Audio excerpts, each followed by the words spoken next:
Bonjour tout le monde. Nous voici pour un deuxième épisode avec Monsieur Paul Gosselin qui a chaleureusement accepté une deuxième interview sur un sujet quand même différent.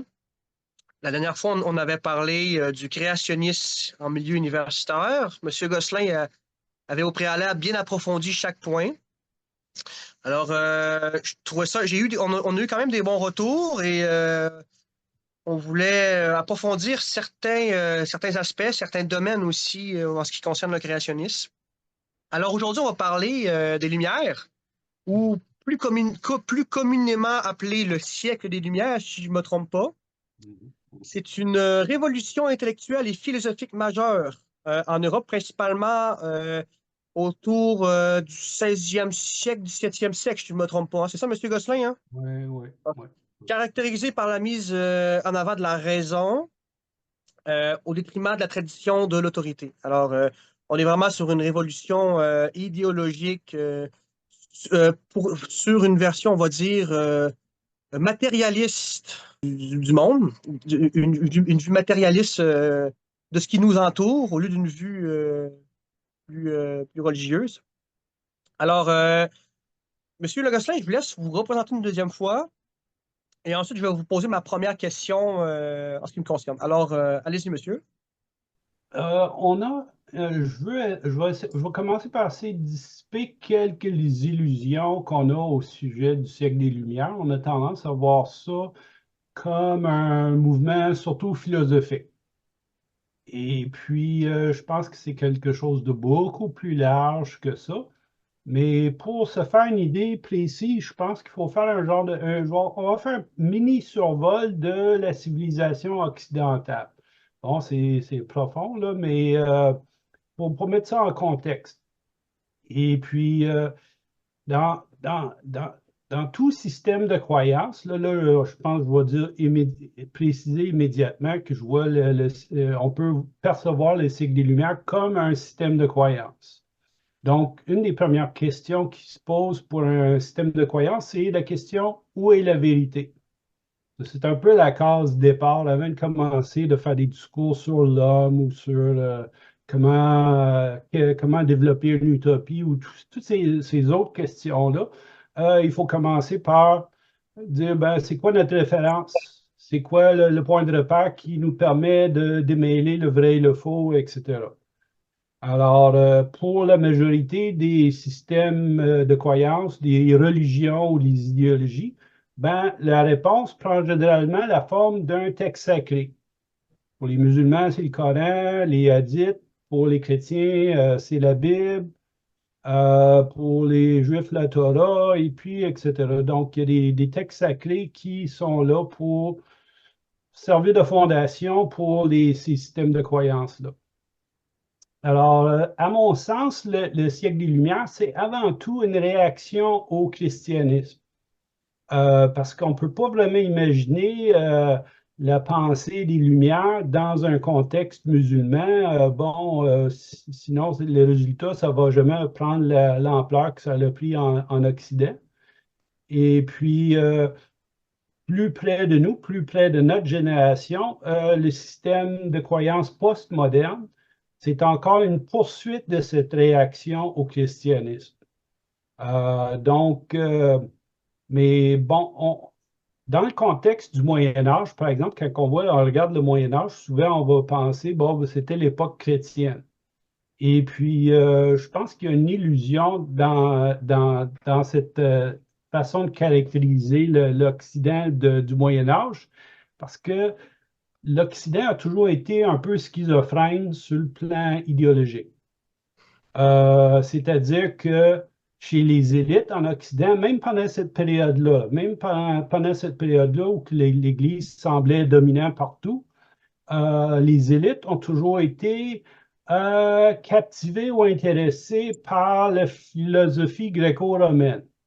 Et on peut penser, entre autres, aux les plus renommés, le triade là, de Socrate, Platon et Aristote. Et puis même au Moyen Âge, de Thomas d'Aquin, qui était absolument fasciné par Aristote, et puis ces ouvrages ont été finalement une façon de christianiser l'ouvrage d'Aristote. Et puis, ça fait qu'on a donc, puis ça, c'est au niveau des élites. Puis au niveau du peuple, ben, il y avait une préservation des croyances pré-chrétiennes, des croyances païennes chez le peuple qui ont survécu ici et là de façon un peu aléatoire. Mais donc, il y a toujours eu une tendance à s'éloigner un peu là, du christianisme, ça a toujours été présent. Et puis la Renaissance, finalement, c'est un peu une expression de cette tentative de construire un alternatif au christianisme. On pense, la Renaissance, les gens vont penser surtout bon, à l'architecture, les sculptures de Michel-Ange et tout ça. C'est donc une admiration un peu générale de la culture gréco-romaine. Mais en arrière de ça, de façon un peu furtive, il y avait aussi un espoir d'ériger un alternatif au christianisme. Mais il faut dire que les gens qui avaient ces aspirations-là, ben, il y avait le souvenir pas tellement ancien de l'Inquisition. Donc, ces gens-là devaient être assez prudents dans leur manière d'exprimer les choses, mais il reste que. Mais le temps a passé, puis finalement, les gens se sont rendus compte que ben, la Renaissance, ça aboutissait pas. Et puis même avec la montée de la science en Occident, ben, l'héritage, le respect, puis le prestige de la culture gréco-romaine, de la philosophie gréco-romaine, ben, avait beaucoup baissé. C'était vraiment, ça n'avait pas encore, ça n'avait plus le lustre que ça avait auparavant. Et oui, Alors, si je comprends bien, on va dire les premières genèses de l'évolution, on va dire la théorie évolutive remonte bien avant, c'est bien avant Darwin. Je veux dire, il y avait déjà des idées et des idéologies qui apportaient une terminaison à l'âme puis le corps physique. Il y avait déjà aussi dans le temps de Socrate des gens qui ne croyaient pas à la vie après la mort ni à un dieu.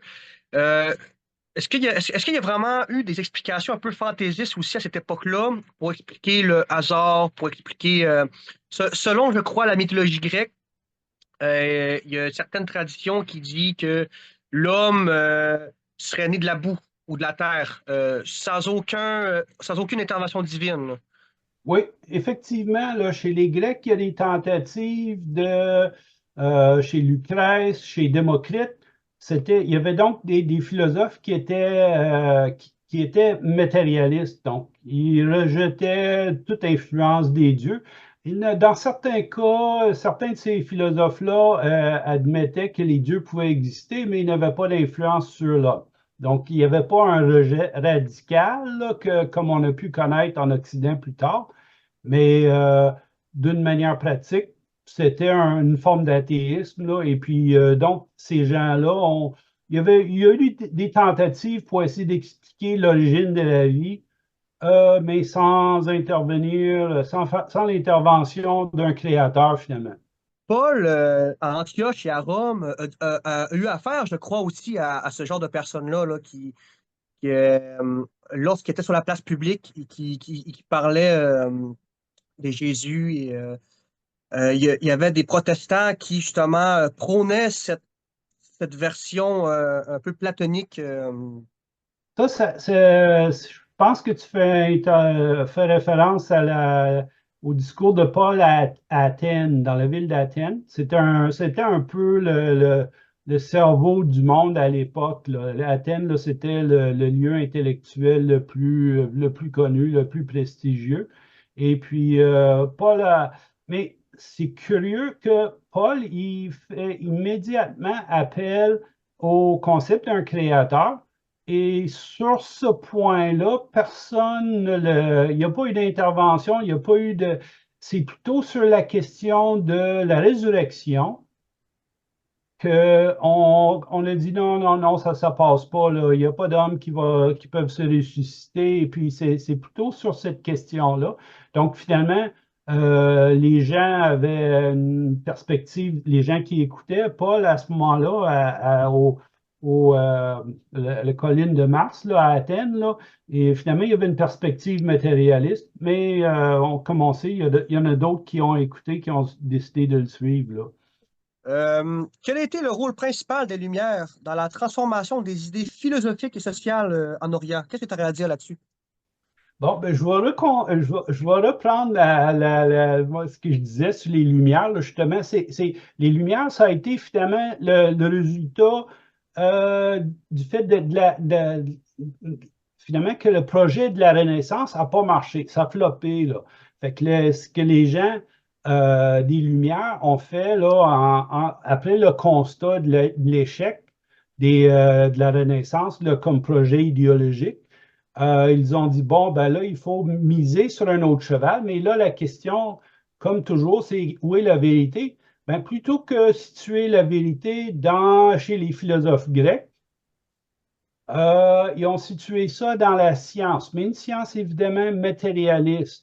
Donc, ça créait un genre de classe là, d'experts, là, des prêtres là, de la vérité, les scientifiques, mais dont il fallait évidemment que ce soit des scientifiques matérialistes. Et puis, c'est ça qui a donné naissance un peu au mouvement, au mouvement des Lumières. Et puis, mais la première étape, par contre, la première génération de penseurs des Lumières, c'était ce qu'on appelle les déistes. Donc, c'était des gens qui admettaient qu'il y avait un Dieu, mais c'était un Dieu qui avait juste servi comme fonction de, de démarrer la création, parce qu'à cette époque-là, il n'y avait pas vraiment d'explication des origines sur une base matérialiste. Il n'y en avait pas. Darwin n'était pas là, les autres qui ont suivi n'étaient pas là non plus. Et puis, donc, mais il faut dire que avoir une perspective carrément matérialiste, même à l'époque, là, c'était risqué un peu sur le plan social, puis l'Inquisition, c'était pas un souvenir très lointain. Fait que le déisme, c'était une étape. Tu as des gens comme Descartes, Voltaire et même Benjamin Franklin là, chez les Américains qui étaient de cette catégorie-là. Donc, c'est des gens qui parlaient de Dieu. Et puis, mais il y a lieu de penser que c'était pas sincère. C'était des gens finalement qui étaient dans leur intimité, qui étaient athées, mais pour des raisons sociales, c'était plus facile à passer, à développer leur pensée sans problème si, ils parlaient d'un créateur de temps en temps. Alors ça a été une première étape, mais là, plus tard, on est arrivé à la pensée des Lumières, je dirais l'étape mature. Et puis, ça c'est une étape où les penseurs sont carrément athées, matérialistes. Et puis, bon, disons, peut-être que le sommet de cette étape-là, c'est des penseurs comme Nietzsche qui déclaraient ouvertement, ben, Dieu est mort. Point final.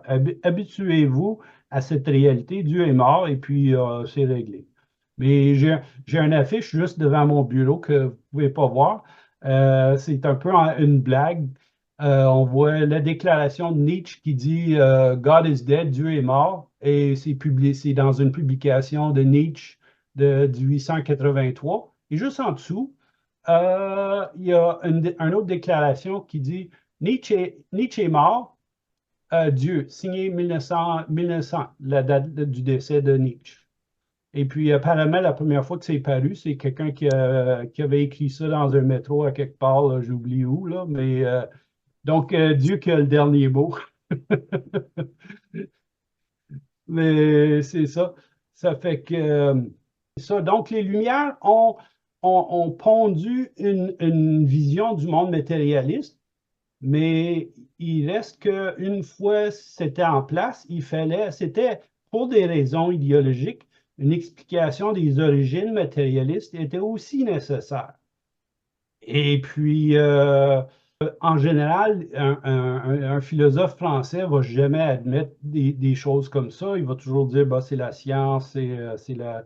Mais les Anglais et les Américains sont un peu moins discrets, un peu moins subtils sur ces questions-là. Par exemple, dans son livre L'horloger aveugle, Richard Ah, Dawkins admet le rôle idéologique essentiel joué par le darwinisme. Il dit dans ce livre-là, Un athée d'avant, Darwin aurait pu dire à la suite de Hume, je n'ai pas d'explication qui rend compte de l'ordonnance complexe du biologique.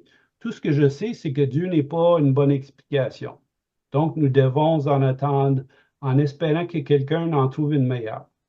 Je ne peux m'empêcher de penser qu'une telle position, bien que saine du point de vue logique, ne laisse pas d'être un peu frustrante. Et même si l'athéisme aurait pu être acceptable sur le plan logique avant Darwin, c'est grâce à Darwin si l'athéisme a pu être une solution pleinement satisfaisante pour l'intellect. Donc, c'est fin de la citation. Donc, Dawkins, il dit finalement, bon là, la pensée des Lumières pour arriver à être un système de croyance qui se tienne debout, ben, ça prenait une explication des origines. Et puis, des gens comme euh, plusieurs se sont aperçus, même avant Darwin, là, les gens se sont aperçus de cette nécessité-là. En France, tu avais le comte de Buffon. Et un peu plus tard, quelques années plus tard, il y avait Lamarck aussi. Ils ont fait des tentatives de chacun de leur manière d'élaborer une explication matérialiste des origines. Et donc, ça nous démontre un peu la fonction principale, à mon avis. Moi, j'ai tendance à la théorie de l'évolution maintenant, j'appelle ça simplement le mythe d'origine matérialiste. Je pense que c'est avant tout la fonction première de la théorie, puis le contenu scientifique est en réalité assez dérisoire. Là. On peut. Euh, Pensez-vous que les Lumières ont conduit à une véritable révolution dans la manière dont les sociétés conçoivent la science, la religion et l'autorité? Et pourquoi? Oui, oui, oui, sans doute, parce que, ben, d'abord, la révolution s'est surtout faite au niveau des élites. Donc, en Occident, avant le siècle des Lumières, les élites étaient manifestement religieux. Même surtout en pays francophones ou catholiques, il y avait une unité, une symbiose, si on pourrait dire, entre le pouvoir de l'Église et le pouvoir de l'État. La manifestation la plus poussée, ça a été des individus comme le cardinal Richelieu ou Mazarin. En France, là, dans bon, j'oublie l'époque exactement, là, les 16e, non, c'est le 17e siècle, là, je crois. Alors, ces gens-là avaient une influence extraordinaire sur le pouvoir politique, et puis même au Québec. Avant la Révolution tranquille, on a été un peu dans cette situation-là où ben, l'Église catholique contrôlait de manière absolue le système de santé, les hôpitaux, les soins de santé, et aussi tous les systèmes d'éducation. Et qu'en plus, il y avait pas mal de pouvoir sur le système politique aussi. Souvent, les politiciens devaient se soumettre à l'approbation des évêques, des choses comme ça. Alors, il y a eu une transition. Là. Ce que c'est que le siècle des Lumières a apporté, c'est surtout une transition du pouvoir vers des gens qui étaient finalement motivés par le siècle des Lumières, par une pensée matérialiste, et puis en mettant de côté finalement des principes judéo-chrétiens. Et puis on a vu ça sur des questions aussi terre à terre que les lois, les changements dans les lois sur le divorce ou le mariage. Et puis le mariage gay, par exemple, c'est un concept qui est complètement étranger à une vision du monde chrétienne, mais c'est la conséquence du pouvoir là, des gens là, du siècle des Lumières ou même de la pensée postmoderne. Ces choses-là sont liées et puis ça a énormément d'impact sur le plan culturel et social, politique, un peu partout. Comment est-ce que les créationnistes ont-ils perçu les théories évolutionnistes? Et pourquoi puis pourquoi c'est incompatible avec, pourquoi est-ce que la Bible est-elle incompatible avec la révolution idéologique des Lumières? Ben, c'est tout simplement une question de fondation, là. Si on fait, parce que pour les gens qui sont issus des Lumières, ce que j'appelle les dévots des Lumières, là, pour eux, l'évolutionnisme, c'est un dogme. Donc, c'est la base, là. Après ça, à partir du moment qu'on croit que l'homme n'est pas fait à l'image de Dieu, mais que c'est juste un produit aléatoire de l'évolution, l'homme n'a pas plus de statut qu'un oiseau, qu'un porc, un poulet, ou il n'y a pas de raison de donner un statut particulier à l'homme par rapport à n'importe quel autre animal de la création, en fait, là, de l'évolution pour les gens qui sont dans ce cadre-là, là, dans ce système-là. Et puis, donc, ça a des répercussions politiques même, parce que ça explique pourquoi les gens comme Lénine, en tout cas, c'est une phrase qu'on a attribuée à Lénine, que euh, bon, on ne fait pas des omelettes sans casser des œufs. Donc, s'il y a des millions de morts pendant une révolution ou pendant la gestion d'un système totalitaire, ben c'est un détail. Tout ce qui compte, c'est le pouvoir, maintenir le pouvoir des gens dans ce système-là. Donc, ça, c'est des affaires qui sont liées à ça. Et puis même, Alexandre Solzhenitsyn, là, qui a passé des années puis des années à regarder le résultat, l'impact du communisme sur la Russie. Il dit, même après 50 ans d'analyser, puis Solzhenitsyn avait passé du temps dans le goulag. C'est quelque chose qu'il connaissait par son expérience directe, personnelle. Et puis, il a dit, ben finalement, toutes ces catastrophes qui sont tombées sur la Russie depuis l'arrivée du communisme, il dit, à mon avis, c'est dû à quelque chose de simple. Ils ont oublié Dieu. C'était sa façon de résumer. Et puis tout ça, l'impact là, de la pensée, de l'impact du communisme sur la Russie. Mais ces choses-là sont issues des Lumières, sont issues des Lumières du fait que on peut, parce que dans le fond, si les chrétiens promettent un paradis dans un monde meilleur, ben si on est matérialiste, si notre façon de voir le monde, c'est juste une plus petite boîte, la boîte matérielle, ben le seul paradis qu'on peut se promettre, c'est d'un paradis sur Terre. Et c'est ce que les nazis et les communistes ont tenté de faire, mais c'est juste, t'as pas. En tout cas, c'est ça que ça a donné. Oui. Pensez-vous que, que la théorie de l'évolution est une croyance de substitution au christianisme? Substitution, bon, vaguement, disons, c'est juste que le besoin d'explication, il n'y a personne qui échappe à ça. Ça, il y a un gros mensonge dans le système des Lumières, mais c'est aussi un mécanisme de défense, je dirais. C'est les gens, les gens qui fonctionnent dans le système des Lumières vont souvent se dire, on n'a pas besoin de religion. Alors, si on réduit ça si on déduit là, que ça, si ça veut dire que les gens qui font les affirmations de ce genre-là, si ça veut dire seulement que, bon, ils sont pas chrétiens, alors, bon, ça pose pas de problème.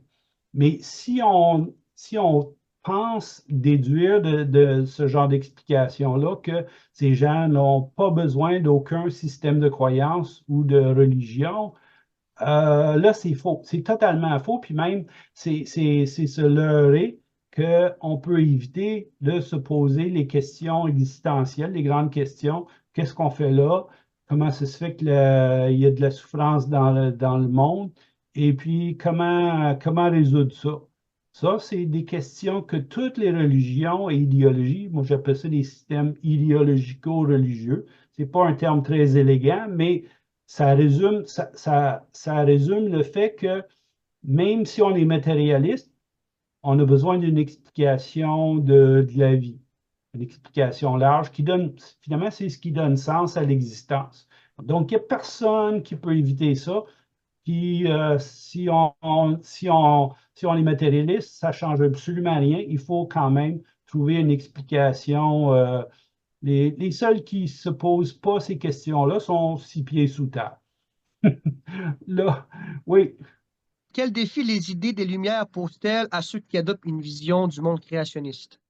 actuellement, ces gens-là dominent un peu les institutions majeures. Ça, les gens des Lumières, les penseurs, moi, je mets, à mon sens, le terme lumière puis pensée moderne, c'est synonyme, donc c'est équivalent. Mais ces gens-là ont beaucoup de pouvoir dans le système, donc dans l'éducation, dans les sciences et dans la culture aussi.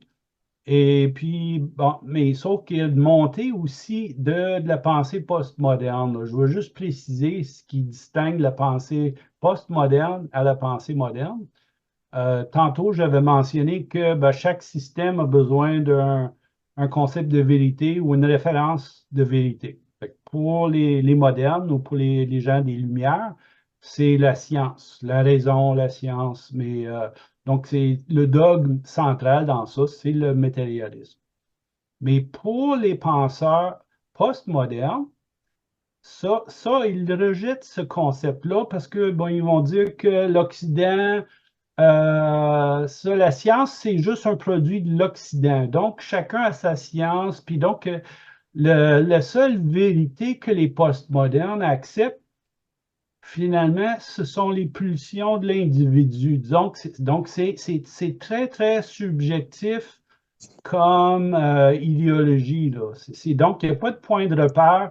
Il n'y a plus de vérité. Pour les postmodernes, il n'y a plus de vérité.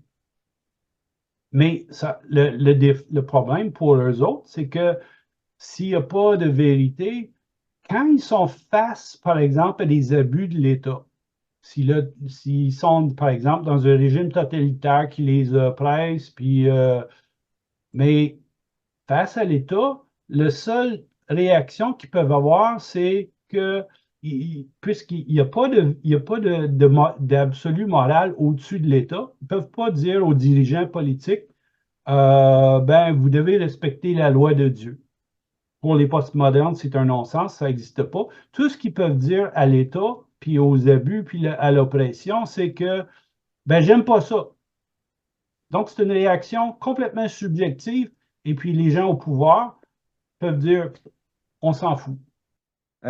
Pensez-vous que l'adhésion au matérialisme est plus souvent poussée par par l'émotivité que par des preuves concrètes? Et souvent, c'est le cas. Souvent, c'est le cas, là. Les gens peuvent avoir des expériences malheureuses, et puis, bon, les questions ou souvent qu'ils font face, par exemple, à un christianisme qui est un peu superficiel. Un christianisme, par exemple, les penseurs des Lumières ont tenté d'ériger des paradis sur Terre. Donc, chez les communistes, c'était la société sans classe, et puis pour les nazis, c'était le Troisième Reich, mais c'était tous des paradis matérialistes. Et puis même les capitalistes en Occident ont dit, bon, ben, c'est un paradis de consommation. L'American Dream, là, c'était bon, comme on a vu peut-être un peu après la Deuxième Guerre mondiale. On a peut-être tous vu ces affiches-là là, de la famille heureuse, puis qui ont tout leur petit barbecue, leur radio, leur table tournante, et puis leur belle auto. Et puis c'était l'American Dream. C'était c'était la version capitaliste un peu d'un paradis sur Terre. Les postmodernes sont plus matérialistes. Et même, j'ai une anecdote, j'avais un prof à l'université qui j'ai croisé dans les années 70. C'était un marxiste très dévoué, qui aimait haranguer les étudiants de se joindre à la révolution contre le capitalisme. Et puis, c'est le sujet de ses prédications. Et puis plus tard, je l'ai croisé après la chute du rideau de fer. Je l'ai croisé à nouveau. Et à ce moment-là, il était rendu, faisait la promotion dans ses cours de trucs de voyage astral, des trucs occultes. Finalement, il était devenu, il était défroqué de son matérialisme. Et il faisait la promotion là, de trucs de l'occultisme. Là, donc, pour eux, pour les postmodernes, ils ont dépassé un peu cette idée là, qu'il y a juste le matériel. Mais bon, puis on a toute cette culture-là aussi qui propage, qui fait la promotion, même surtout auprès de ta génération, là, des Harry Potter et tout ça. L'occulte, c'est devenu cool, c'est devenu quelque chose d'amusant, un passe-temps ou même quelque chose, un moyen d'avoir du pouvoir et de l'influence. Donc, on peut, ça ouvre la porte à un retour au paganisme qui a précédé le christianisme. On va peut-être voir même des gens là, des trucs, bon, des trucs vraiment pas beaux, là. Mais bon. Je vais examiner un peu les répercussions là, la théorie de l'évolution, là, parce que bon, c'est pas juste, c'est pas uniquement une théorie scientifique. Ça a beaucoup, et c'est une des raisons pourquoi les gens deviennent très émotifs quand c'est sérieusement remis en question. C'est parce que ça a beaucoup d'idéologies sont fondées là-dessus. Mais il y avait par exemple un critique littéraire britannique, un monsieur qui s'appelle George Steiner.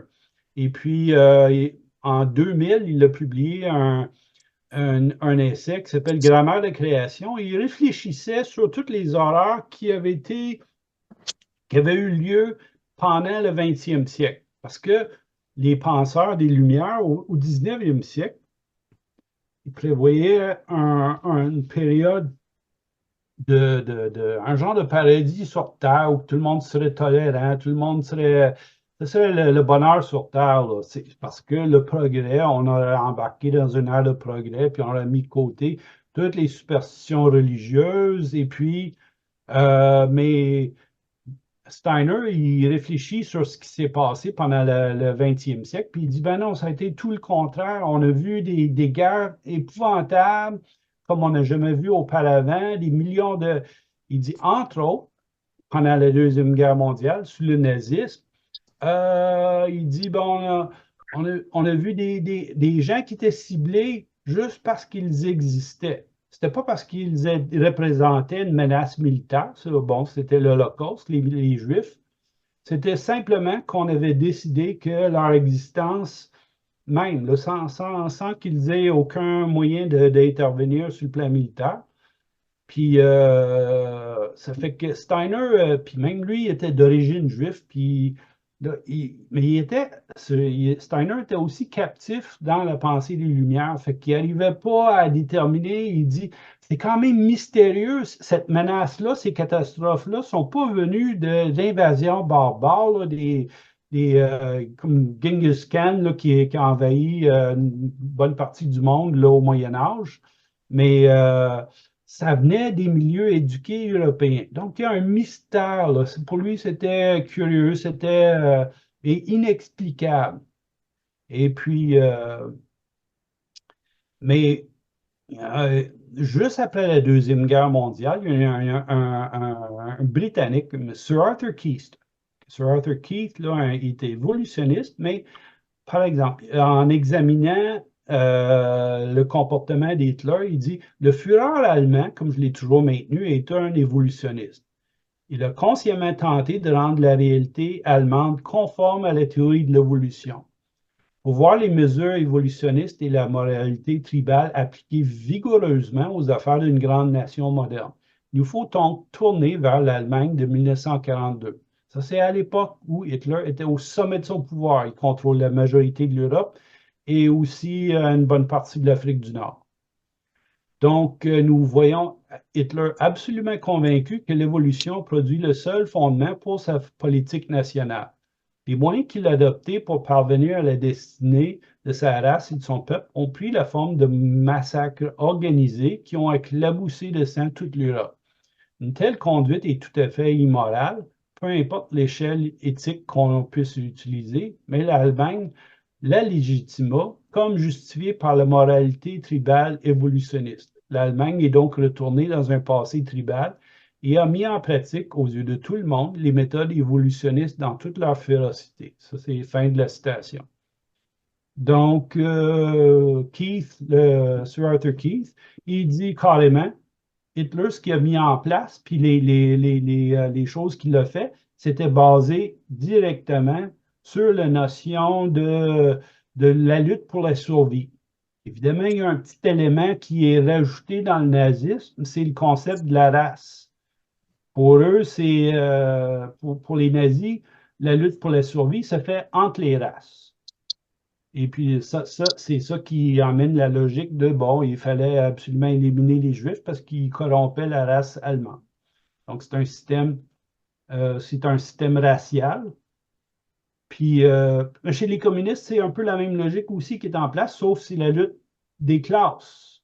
Là, c'est plus la race, le concept de race est mis de côté, mais c'est le même concept de lutte pour la survie, mais c'est une lutte entre les classes sociales, entre les capitalistes et les travailleurs. Dans son livre Mein Kampf, Mon combat, il se dit élu de Dieu. Qu'est-ce qu'il voulait dire? J'aime bien la réplique de Albert Camus. Albert Camus, justement, là, on lui a posé la question, puis Camus a dit c'était juste du marketing, là, parce qu'en réalité, Hitler se foutait complètement là, du concept de Dieu. Et puis, c'était donc pour captiver ces auditoires qui s'identifiaient encore comme chrétiens. Mais dans les faits, Hitler même, donc, si on commence à lire ses propos de table, les propos de table, c'est un écrit qui a été publié après la guerre par un des intimes, je ne sais pas si c'est un sous-lieutenant ou qui était souvent dans les réunions intimes de Hitler avec ses généraux, ses subordonnés, là.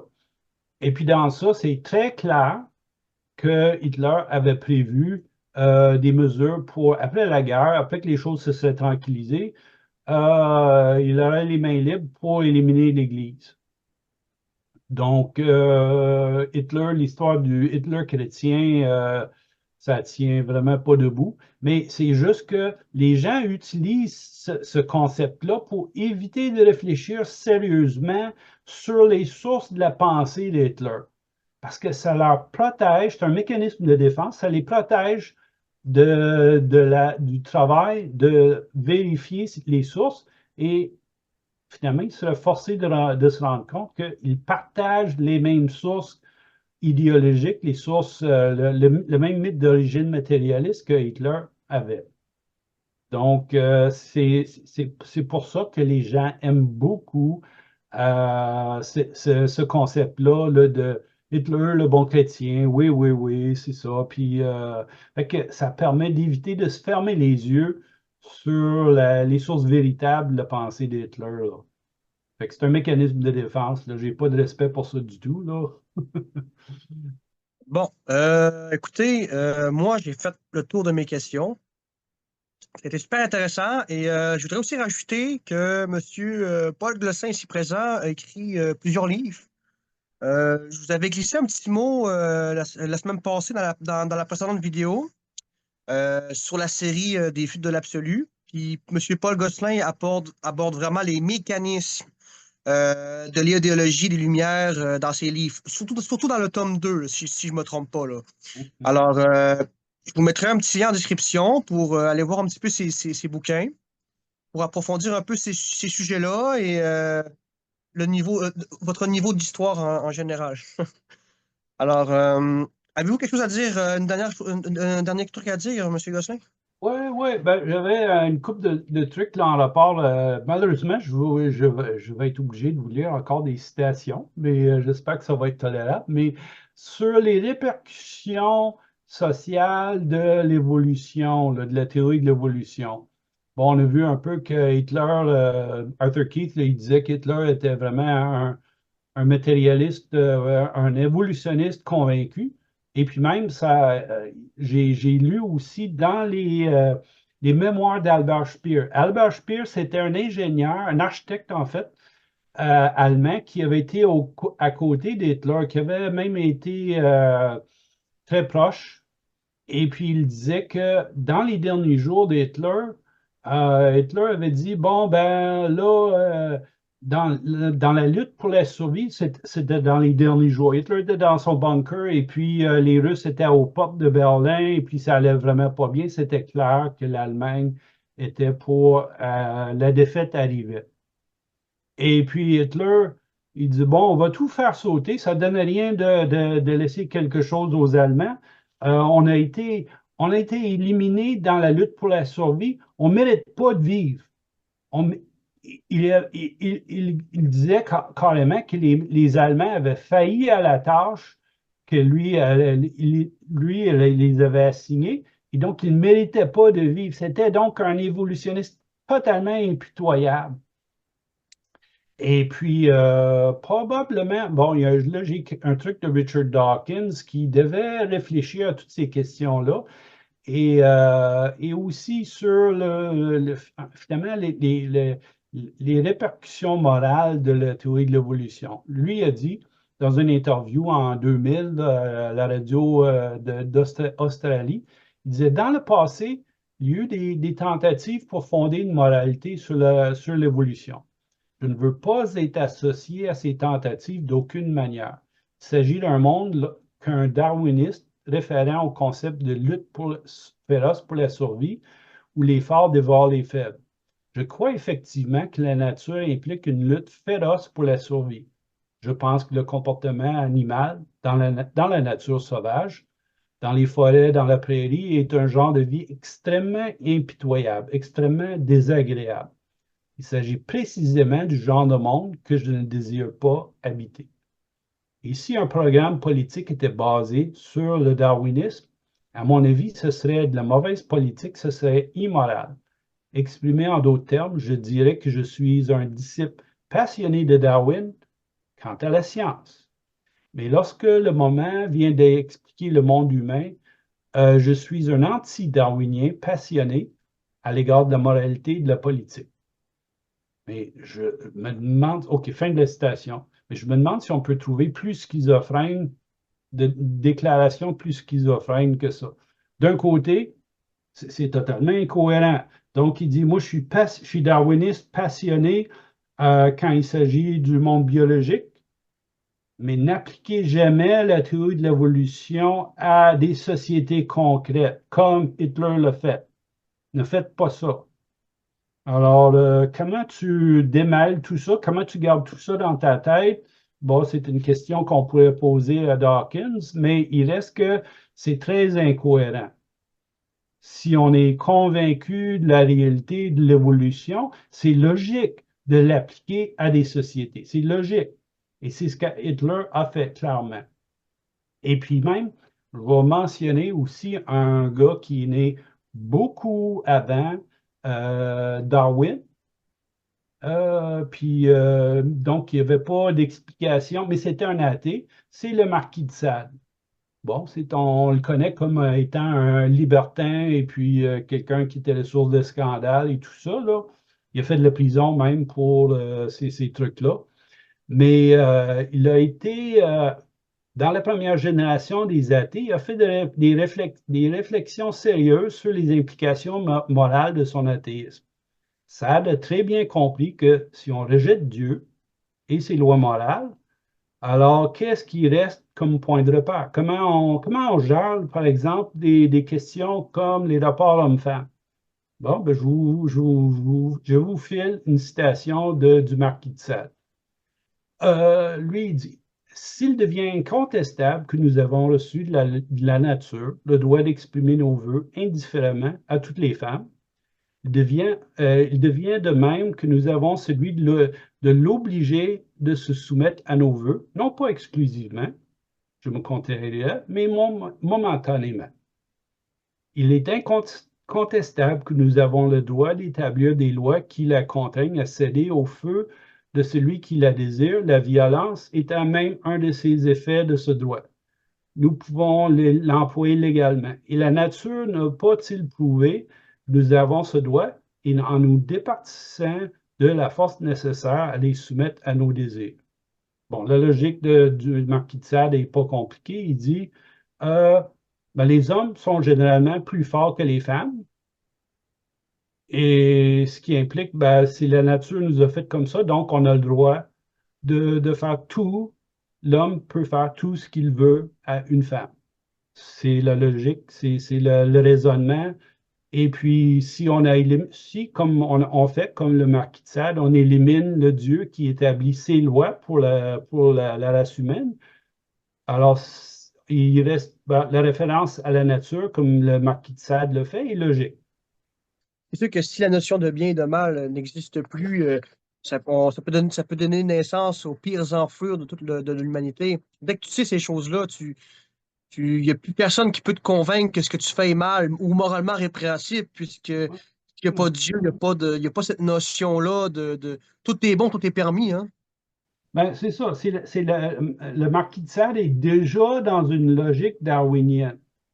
Il est déjà, même avant que Darwin soit né ou avant qu'il ait publié quoi que ce soit, c'est déjà une logique, la logique morale du darwinisme. Là, il l'a déjà compris. Il a déjà compris l'essentiel de cette logique-là, puis ce que c'est que ça a comme implication. Et puis j'ai déjà été dans des débats avec des athées, justement, qui niaient toute absolue morale. Et puis je leur ai posé la question.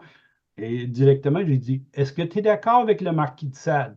Si tu n'es pas d'accord, alors explique-moi comment tu justifies, sur quelle base que tu justifies ton rejet de cette logique-là, la logique, pardon, que le marquis de Sade propose.